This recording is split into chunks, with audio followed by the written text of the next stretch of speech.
Alright, first we're gonna do the radius and charrettes. We rotate the radius this way and it's moving past, it's not stopping. You would go P to A on the neck of the radius here. If you would pronate it and it's not stitching, then you go P to A on the posterior part of the radius, like so. For the Stop. Charrette's protocol, for the ulna, you look for medial epicondyle pain. And if it's present, you come to the back of the ulna with the arm extended. Take a contact like this from the thumb through here and P to A on the ulna or the olecranon process.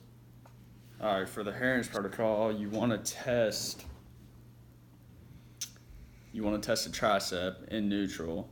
So you pull, Katie, as I push, extend your tricep. Okay, so that would be weak.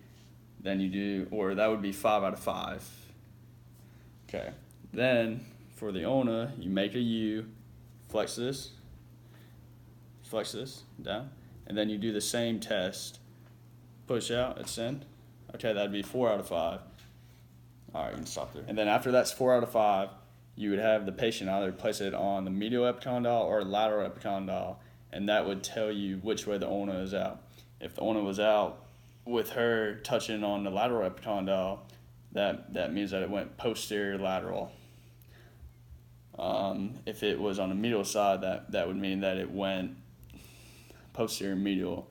And the only difference between the adjustment would be from the lateral aspect of it or from the medial aspect of it. And you want to make sure to get traction and make sure to bring your elbow down to get the posteriority out of it.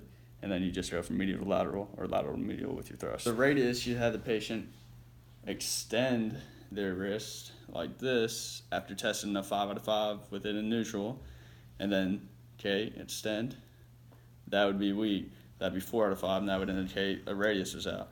And then to further test which side of the radius is out, you bring their arm into 130 degrees, and then, okay, as I pull, flex. That would be, if that was strong, that means that it would be a lateral posterior. Okay, so if the brachioradialis test was weak, that would mean that it was a medial anterior subluxation of the radius. If it was strong, it means that it'd be a posterior lateral. I'm only going to show you what I would do for a anterior medial subluxation of it. Take the arm out, leave it in extension, and go P to A on the neck of the radius.